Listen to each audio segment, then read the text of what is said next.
Yep, still here. Sorry I'm late, everybody, 2 minutes here. Call the public safety meeting to order. Is there any discussions? Come on, somebody's got to say something during that time.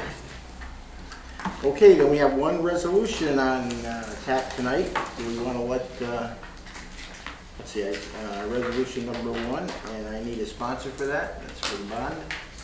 Harry, Bob, do we want to let Jeff speak about it a little bit or no? Pretty simple and straightforward. So, thank you, Chair. Tonight's resolution is really the culmination of a lot of meetings and a lot of discussion and work towards completing this radio project. As you remember, back resolution 282 of 2014, you approved in the capital project, and I left a book here with Cheryl. Hopefully everyone's had a chance to look at that. It has all the details of the proposed radio project in it. And the purpose tonight is really to get permission to move forward to the full legislature to sign the contract with Motorola. We have a couple representatives here tonight. Kevin Ryan, the senior account manager, is here, and Mike O'Brien from the local affiliate out of Cobblesville, Pittsfield Communications that works with us regularly. We are very confident with Motorola and their system and their equipment. They've been the company that has maintained and provided the maintenance and the work for our revamping our radio system right from the beginning. And they are below state contract price, although approved state contract vendor, and that's why we're proposing that this contract move forward with the signature and your blessing. Jeff, I have, do we move through directly with Motorola, or is this going to go through a local distributor, or how does that work? It's directly with Motorola, and correct me if I'm wrong. We also had a meeting with the treasurer, Sean, so that we could work out the finances ahead of time, and Sean is on board with this process. And my grants are in line to meet the funding requirements, so we're just pretty much waiting for your signature, and it's full steam ahead. And future service work is done by direct Motorola people, or by Future service work will be done by Pittsfield Communications, which is an affiliate of Motorola. Am I saying that correctly? So Pittsfield is our local contractor who is a Motorola vendor provider, and Motorola themselves will be producing the equipment, designing the layout and the plan, and handling the financing part of the Sean. Okay. Now, questions, anyone? Yes. Gary? Thank you, Chair. Could you kind of just tell us the steps, what's going to be first? And I can, and if I miss something, I would, if it's okay, I would defer to them to make sure, because I am not an expert on the radios, but we've already started to identify frequencies. Once the contract is signed, I believe we're going to secure frequencies. Once the frequencies are secured, during that process, Mike and I will be visiting with fire departments throughout the county and going over the equipment list of what they have, what they need, what we're able to provide based on the numbers in the project. Then when the frequencies are secured, the order will be placed for the equipment, and then that's going to be a very involved process, because we're going to have storage of a lot of equipment, and we're going to have a bring back and a takeout day with signatures and each department, and then Motorola will start doing the installs of the base stations and antennas and anything required at our microwave tower sites and the Sheriff's Office Dispatch Center. And then once the subscriber units, which is the portables, the mobile radios, the pagers for the firemen, are actually delivered and the hardware is installed, I believe that we can go live with the system. Did I miss something in the process? so what are we giving the firemen? A pager? Well, we put in for 45 pagers per department, 5 mobile radios, and 10 portable radios per department. It's a one-time gift. From the point that they receive it, they sign for it, it becomes their problem. Obviously, there's maintenance that's required that comes with the purchase of it that'll cover for a year, but after that, it's completely the fire department's responsibility. That does not even come close to covering most of the departments. Pagers maybe, but most departments need more portables and mobiles than that. We're just kind of bridging the gap to get them towards the end means for the project. So we can also work in that group of stuff. For example, say a fire department only needs 30 pagers, well, they may be able to get 6 portables and 6 mobiles. There's kind of a dollar figure assigned to that equipment for each department. That's how it was presented as the capital project. Okay, thank you, Jeff. Next is Barbara. Thank you. I know that there are already fire departments and volunteers, many of them already use Motorola's, so there's a compatibility there. If they want to add to this, they can do so afterwards. Correct. We've had communications with all the fire departments already, and some of them are gearing up to purchase the extra stuff that they need. So they've already asked me what models we're going to be purchasing and things like that. And they're preparing themselves with their own individual budgets to make sure that it's a whole complete system. That's great. Thank you, Jeff. You're welcome. Bob, I guess you had your hand up or no? No. On this side of the room, anyone? Chairman? No? Okay, I guess any other questions? Can we move it to full board? Full board. Okay, I guess that's unanimous. And that's the end of the meeting. Thank you very much. I thank you very much for the support of this project also. It's very, very vital and very important to all the emergency responders and the county executive working with Sean and the comments that we've gotten from the first responders. The excitement level is just through the roof. A lot of the fire departments are very excited about it, so. Something that's been needed for a long Communications time. is the key. Yes, it is. It's been a long time coming. Thank you. Okay, motion to adjourn. Yes. My committee meeting. Thank you very much. Ryan and Roy. Sure, that sounds good.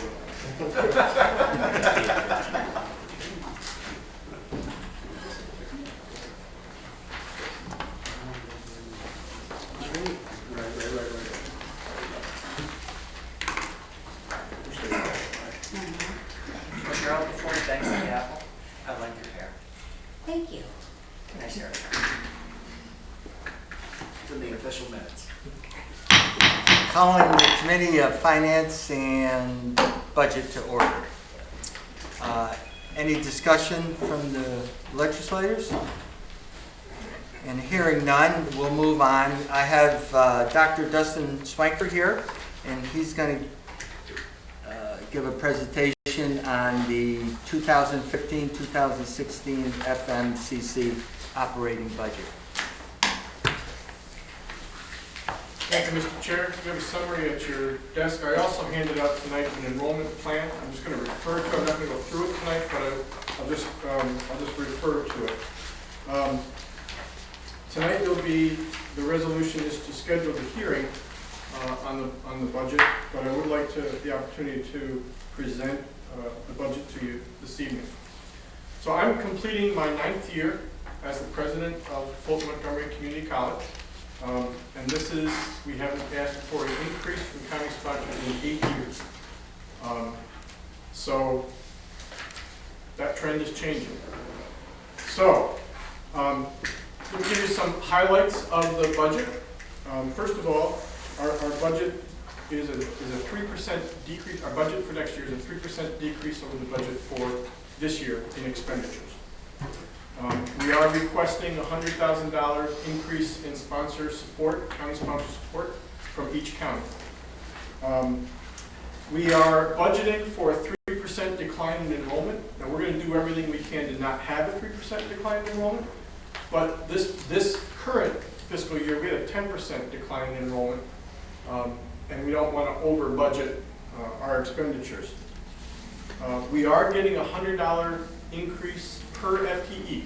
FTE stands for full-time equivalent. That's how we get paid by the state. So for every full-time equivalent student, we get a budget amount. Next year it'll be $2,597. However, because enrollment is down, even with the increase in state dollars per FTE, we'll see less state aid than we had this year for next year. Another thing is we get paid a year behind in state aid. So we earn it this year, get paid next year. There's a tuition increase of $252, which brings our tuition for the college to $3,900 per year. Still a bargain when you look at institutions that are $40,000 and $50,000 a year. The students did ask for an increase in student activity fee, and we'll use about $500,000 of our fund balance to balance our budget. We have about $2.3 million in our fund balance. If you'll turn to page 5, it gives you kind of a pictorial look at our budget expenses. And you can see that salaries and benefits are the bulk of our budget, as you would expect in our industry. Revenue, I just kind of went through that. We are, as I said before, we had a 10% reduction in enrollment. And what we did as a leadership team, we went off on 3 different days and had a retreat and developed the enrollment plan that I shared with you tonight. Looked at some emerging markets. One of the emerging markets that we certainly see is international students. We've had an increase in the number of international students that we've had on campus. We had about 130 to 140 this year. We have a goal of 200, and that is really an awesome opportunity for our students to meet people from around the world. And in the last month, we've had representatives from China on campus, from Taiwan on campus, and from Sri Lanka on campus as we look to really internationalize our campus, yet still serve our local population. Our local student population is still about 75% of our student population between the two sponsoring counties. As we look to the future, our global village continues to move forward, and we're anxious to continue that trend because we think that it will bring more people to our area as part of the college experience and experience our local area. The last thing that I would point out, and then certainly I'm open for questions, if you look at page 16 on your summary, we give you a 3-year projection of what we think our budget is going to be. And I would point out that while we're asking for a $100,000 increase for our next year's budget, the following 2 years we don't project asking for an increase from the county sponsors. So we anticipate that our enrollment plan will help us get back to where we need to be. The last thing I would point out is back on page 8, and that'll give you a pictorial view of where our revenue comes from for the college budget. So you can see that about 27% comes from state aid, 39% from tuition, 6% from chargebacks. That's when we charge other counties when they send students to us. 8% from each of our county sponsors. 9% is other. That tends to be like lab fees, those kinds of expenses. And then 3% from our fund balance. The original formula for community colleges was 1/3 sponsors, 1/3 state, 1/3 tuition. I don't think that's ever happened, but that was the original plan. But we're in pretty good shape. We're pretty pleased with where we are, and we've been able to move the college forward for the last 9 years, and I envision that we will continue to do that in the future.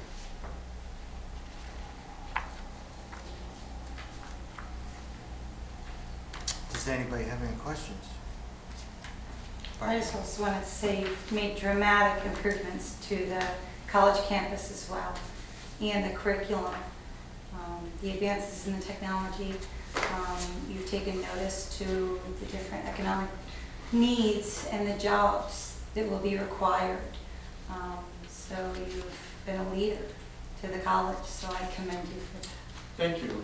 In the last 9 years, we've done about $22 million of projects on campus, very few of which have been funded by the county sponsors, and we've stepped up when we needed to, but we found other ways to do what we needed to do.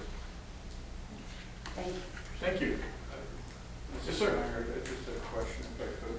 Yes. You talked about the division of the cost divided by 3 state tuition and county. What truly do you see it as? You said it hasn't been since the beginning. What would you say the mix is? For our budget, and we're not that different than most of the community colleges. The state's been about 27%, 28% in that neighborhood. The county sponsors, and when you look at the counties, you count 3 really variables. One is the check that you write to support the college.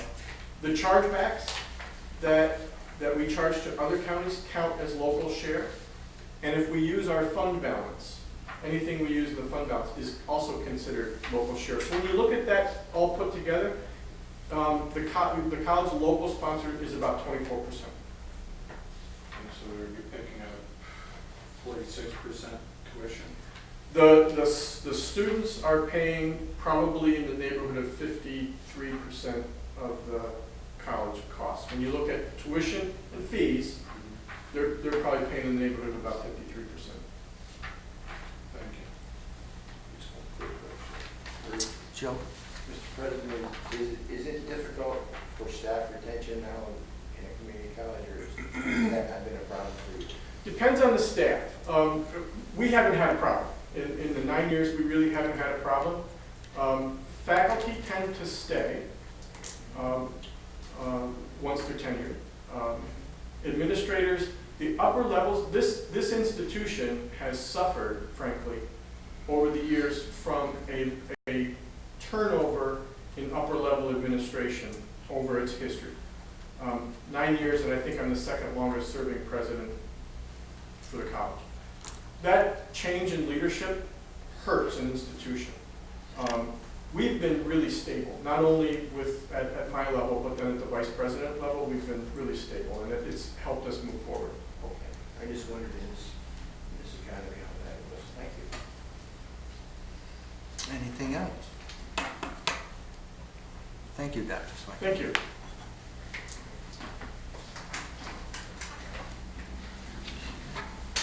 Okay, we're going to move on to the resolution establishing the public hearing for FMCC 2015-2016 operating budget. Have a sponsor and secretary, Roy Martin. Do we have any dates? It's in the resolution. It'll be at our full board meeting next week, July 28th at 6:55. It's in the resolve clause. Okay. Move it to full board. Full board. Thank you. Resolution authorizing the county executive to sign a agreement with Westlaw County Attorney. Can I have a sponsor and a second? Barbara? Second. Bob? Right. Any discussion? Move it to full board? Full board. Ready?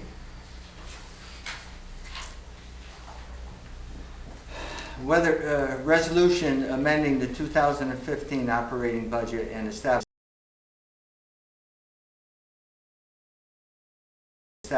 a caseworker position, the Department of Social Services. Can I have a sponsor and a second? I'll sponsor. Roy, and second? Barbara. Discussion. I'll just say, I like Barbara? seeing the FICA and retirement and having it broken down like that. It's actually the costs. So, thanks. Commissioner, could you walk us through, this apparently is just going to pay for now to the end of the year, this grant? That's correct, yeah, actually to the end of April. It would be the state Okay, budget. okay. So 60,000 was awarded. Historically, the state has awarded counties who struggle with client-staff ratios. Montgomery County is one of those counties that has struggled quite a bit. There's a lot of reasons for that. One is our just geography alone, is our proximity to Albany. Our caseworkers get trained here. and then they leave. And I've had apologies from state commissioners, it's just the way it is. We're not the only county that's affected by that. Rensselaer, Schenectady also face it. But we've had a lot of turnover, and it really affects our staff in a lot of ways. One is, right now, our Child Protective Services staff, the most senior person there has about 2 years under their belt. And they have 32 cases per staff member. The state recommends staying around 12 cases per plant. Some of them have 40 cases. So this becomes something that keeps me awake at night, because we're not spending the quality time with our most vulnerable kids that are abused and neglected. So we have been a recipient of these grant funds since I've been here. I've been here 4 years, and we've used it to increase our staff load or staff composition. We hired a supervisor last year, but we're in the same boat. This year we've had 15 vacancies, and so we're in a constant hiring mode. And then that puts the supervisors and our seniors in a constant training mode. And what happens to the staff is they're worried about who's leaving next. Because when the next person leaves, that means I'm going to get their caseload. So it's a circle. We're trying to break that. And so this is a short-term fix. In the budget coming up, I've already talked to the county executive about maybe adding another one. It won't really hit the budget too much, because we're always down 3 or 4 caseworkers. So basically, you're paying a lot of overtime sometimes, but it'd be better to get stability. So that's the short. There's other issues, directed towards retention and other things that we could do in the long term. But in the short term, I think we need to keep bodies in those seats. Okay, well, thank you. Any questions, Bob? Just a statement, I think it's kind of disconcerting that we're supposed to, we recommended 12 case per person case level, you're in 32, but when we're supposed to protect people who speak for themselves, or can't speak loudly enough for themselves, I think it's unfortunate. Puts a lot of stress on the whole system. This has been an issue since I've served the county, so I'm glad that this body's listening to it. So I think during the budget, I know that county executive, this is something that he cares about as well. So going forward, I hope that we're able to help this situation. And I know it's been a big issue with the workers. Thank you. Martin? Last week, the sheriff was here talking again about high turnover rates and we're losing our employees. When we're going through the budget process, and we've passed the non-bargaining, which I know most of your people are CSEA, would you be able to find the numbers of what, if we're losing them to the state or to Albany? I have all that. And why? They're going for salaries, obviously. But we become a training ground, so it takes 6 months to train a CPS worker. So by the time you go through the hiring, selecting process, you get them trained, then they go, and then you're right back into it again. And of course, they leave here with investigative experience, which is very desirable and very attractive to not only state agencies, but also your other corporations that work with us, nonprofits that are looking for that experience. Just one question. What would you say in a ballpark figure for a year, how many people you have coming and going in social services? Leaving? Staff-wise? Yeah. I think we had 17 leave just from Child Protective Services in the last 2 years. So it's hard to give you that number, Yeah, no. But I do have some data that we collected. Well, we'll talk about it during budget time, I'm sure. So. There's another issue coming to us. It kind of goes back to your question. Is the state is raising the criminal age to 18, and that's going to require. Our caseloads are going to go up here. So while the sheriff may lose some of his population up there, they're going to come somewhere. They're going to come to the child welfare system. They're going to end up in probation and the social services. That's happening this year. I mean, it's in the budget. The governor's pushed it. We're one of the only 2 states that don't have that age. So that's going to require us to have this group of caseworkers and probation officers trained and ready to go when it happens. The state's saying they're going to pay for it. We've all been there before. The commissioners across the state we want to see it in writing. But that's going to happen. That's going to increase our caseload. Okay. Bob? I'm sure you have an understanding of the difference between a second-year tenured person here and then a person entry level for the state, what kind of financial difference would you be looking at? I mean, is it $3,000 a year, $10,000 a year? Probably could be 8 to 10,000. And what grade would they be? I wouldn't know at the state level. I think 18 is what I've been told. We've had a few go. There's different options too. They go to the state, they can work in the call center, which is a totally different area of casework. You don't have to go to the house. You don't have to deal with, removing children and all that stuff, going to court. You're on the phone, and they get a pretty good raise for just doing that. It's a different type of casework, social work, but it exists, and there's a lot of openings in that field. Thank you. Well, thank you. Thank you. Oh, sorry, Roy? Commissioner, I know this is covered under a grant. If we were to hire through our budget, what sort of reimbursement would we get from the state? The reimbursement for this particular position here is 50% federal, 17% state. Oh, Some caseworkers are different, they fall in a different funding stream. This is about 67%, leaving the rest for Thank you. And are we all set? Mhm. Okay, everybody good? Thank you, Commissioner. Thank you, Chair. We'll move it to full board. Mhm. Full board. Thank you. Let's see, where are we? Resolution authorizing the sale of real property acquired by tax foreclosure. Town of Minden, County Treasurer. Sponsor and second. So moved. Second. Ryan and Roy. Discussion. Barbara? Do we know how much the school taxes are on this property? I would have to refer I that to don't have it right Sean. now, maybe I can get to that to you tomorrow. Okay. My question, Sean, is do we pay up front the villages, the municipalities, their taxes that are owed? We guarantee the school and villages in March, by the end of March each year. That we don't pay them upfront. For example, the village bills are just coming out now. School bills will be coming out in September, and we will make them, both the villages and the schools, whole March 31st of next year. Okay. So we didn't pay them anything on, This year.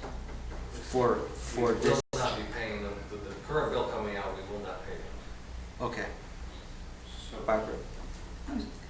Okay, the one thing, and not to get ahead of myself, but we have two, this one and the next one, so I'm probably going to be asking the same questions, but it says currently assessed at. Currently assessed at, and the actuality of what the property is will be two separate things. No, actually, with both of these towns are both at 100% assessment. And so therefore, the assessed value happens to be the full value of both these properties at this time. Okay, so if we went to these properties, they would be worth that amount? No, that's what they're assessed at. Okay. Just to give you an idea, I can't speak on this one because this one has not gone to auction before. Right. If I can, for example, the property, the next resolution which addresses the property in Mohawk, only garnered a bid in last year's auction or the last time it went to auction of less than $2,000. So I think my question would be if the actual and then the assessed, it's so vastly different. How could we make? The issue you have is assessing is a local, it's a local issue at the municipality level. The county has no control over the assessing units in the county. Right. So, like I said, unfortunately, the county has no control of the assessments on properties. Okay. So I would then probably unfortunately turn to our attorney. Can I do that? and Yes. see her recommendation on the property, because this is property. What would be your recommendation? I would put that back on you, the legislature. As the legislature, county property is your responsibility, Right. and to make essentially management decisions for their use and balancing, the fiscal and the property use I agree. together. It goes back on you. Thank you. Okay. If I could just comment on this particular resolution. This resolution is in the Village of Fort Plain. It is a parcel of land with a small garage on that's adjacent to the Village of Fort Plain Municipal Building. This one, nope, that's the next one. This one's the one in Mohawk. What we're talking about now is Yeah. Oh, I had them reversed. okay, the one in the Village of Fort Plain was requested by the village because they would like to acquire this property to improve their municipal property, because it doesn't join the municipal building. Okay. Bob? So my understanding is that it may or may not have been used as a service station in the past. In my understanding, it has been used as a service station. I have been advised that some time ago, the property was cleaned, the tanks were removed. So would I don't know if you'd be the right person to ask her, maybe Megan, is the town going to relieve us of any liability of contamination that may or may not exist? Or does it become another scenario similar to the one that we had back in Fort Johnson about 20 years ago, when it becomes a cleanup? And not that we're still in bed with it from cradle to grave, but I'm wondering if there's some environmental issues that before we just turn it over, that we understand them better, and understand our liability with the. If I could comment quick, like Sure. I said, and currently the county owns the property. Right, so you're not. So taking it. if we choose not to transfer the property, decide, well, we may want to auction it off, we're still in that chain of time. And I'm not against that. My point is better understanding it before we make this. Is there a sense of urgency to transfer it to the village? Or do they have a project going on? I don't know if the urgency is there on this one. The next one may be,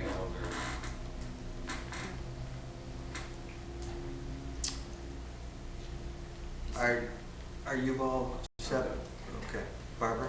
I have a question. So if we transfer it, instead of us having to pay the taxes, whatever, they would have to pay the taxes, correct?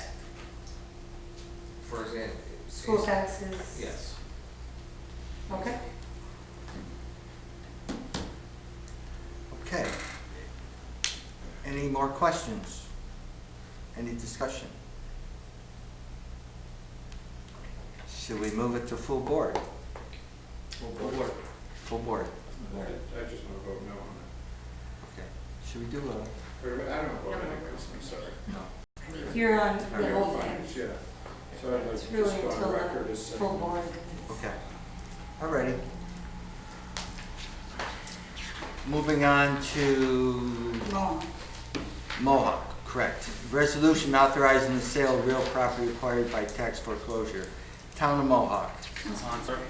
Ryan, I'll second. Barbara, any discussion? Ryan? If I may, I'll kind of give you the backstory on this property. This is located right next to the Frothingham Free Library on Main Street. It's a derelict building, probably late 1800s, three-story brick. It used to be a hotel. It's been used for bars, liquor stores, everything over the years. It's gone through the auction cycle multiple times. I don't recall the last time it was actually occupied. It's been a concern to the library and to the Village of Fonda for probably at least 5 years now, being vacant. and given, you know, you never know what's going to happen during the winter. The side of the building that faces the library shows signs of, you know, potentially dropping bricks and being a hazard. So the village wants to go in and remedy the situation, get the property cleaned up however they see fit, whether it be through you know, restoration and stabilization or tearing down the property. So that's their intent to go forward with that, and then depending on the final product, either put it out for sale, or if it ends up becoming, you know, some sort of park, possibly turn it over to the library and investigate the options then. So that's where this stands at the moment. As far as timeline goes, this one is kind of in the middle of a project. The village does want to start moving forward with remedying the situation as soon as possible. Thank you, Ryan. Barbara? It sounds like this could potentially be something for like a historic preservation project. So if we did give it back to the town of Mohawk, who would be investing in Montgomery County, would they be willing to, I mean, it sounds like they're willing to work on it and take care of it in some way, shape, or form, deal with it, as we're not dealing with it. Well, I definitely they're looking to deal with it because, Okay. and you know, just to comment on the whole auction process, you know, we've sat through this for 2 years now, and you know, last year it was, well, the auction process works perfectly, and this is just a fluke, and this year we're going through the same thing, and I think we can see that the auction process that we currently follow is very flawed, and you see a high turnover rate in these properties, and it ends up coming back and falling on some municipality to fix the situation. So I think this is a perfect example of how things should be handled, with the home municipality stepping in and saying, enough's enough, we're going to fix this because this is our community and this is not what our community is. And taking a stance and fixing the situation, and I hope moving forward that the county investigates some of those alternatives so we can move away from the auction process and start addressing the real problem here. Bob? So the downside risk, I think, if we don't do this, the next auction is until next May. Correct. If the county has title to it, it becomes a demolition project, and we'd be responsible for it. Like I said, in the past, we have, for properties that have not sold or have not closed, there has been some years where we have done online auctions in October area to try to dispose of the properties before the winter sets in. The properties that, like I said, either did not receive a bid at auction or did or the successful bidder failed to close on the property. So the risk is our liability. Yes. Okay. Thank you. Everybody all set? I'll just mention one thing. The main issue with the building is that Fonda in its infancy was all row buildings. So when they tear a building down, there's a firewall in between the two buildings. So when they tore this down, to build the building next to it, to build Frothingham Free Library, the firewall was there. At one point it was, you know, pointed up and it was good. Now the bricks are falling off the firewall. So that's why I think the previous person who bid on it, this is like the second time I know of it came for auction, abandoned it because he realized the expense of trying to support that building and support the firewall. And the same thing too, if they tear that down, the building next to it is going to have the same issue before you get to the bank on the corner. So it's to the left of the library. It's to the left, facing the library to the left. It was a nice tavern at one time in the 80s, between 83 and 89. I'll second that.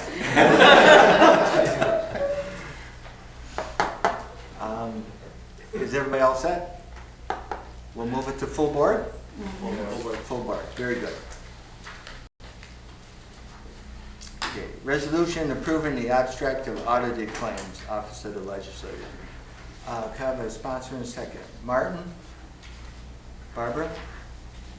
Any discussion? Hearing none, we'll move it to full board. Move it to full board. Okay, here's the biggie. Resolution appointing members to the audit committee. Do I Yes. have some volunteers? Barbara? I'll sponsor. Or sponsor in a second, sorry. Barbara, and who's the second? I'll second. Ryan? Terry, just so you know, there's 2 months, July and August. 2 Okay, volunteers. 2 volunteers? Okay. I'll do August. Okay, very good.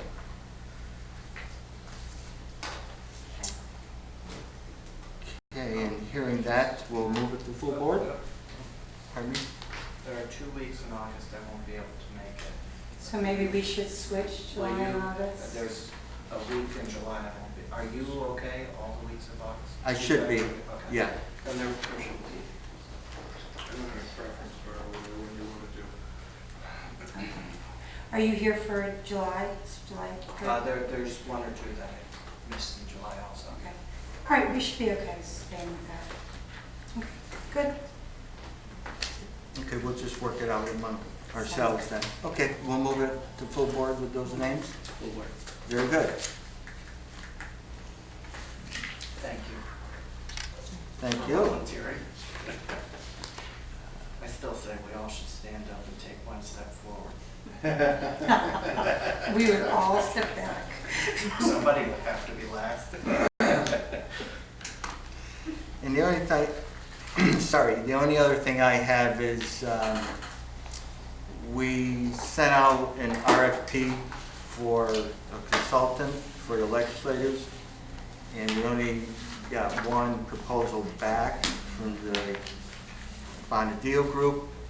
I gave those out to everybody last week. Did everybody get a chance to look at it?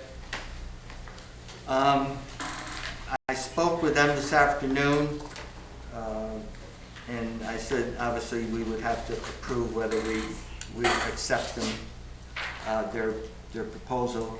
They are not going to ask for anything up front. They're going to be on a on-call basis, so whenever we need them, they'll just charge us for the work they do. So, in saying that, does anybody else have anything to add? I'm just glad to see we're moving forward with this.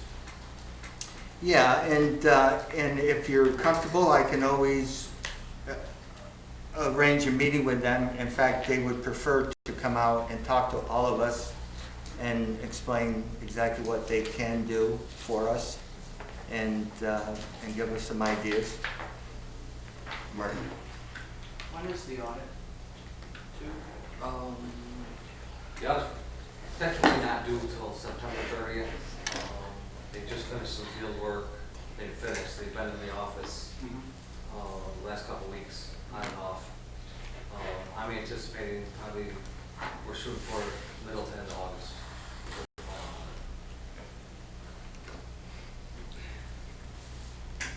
Okay. So I'd like to make a motion to accept the Bonadil Group as our consultant. Have a, Terry, are we gonna do a resolution? well, if we can't do it this month, we'll have to do it for Put next it on month. tonight for next week's school board. All right, do we have time? Okay. We'll give a sponsor in a second. Have a sponsor in a second. Joe and Bob.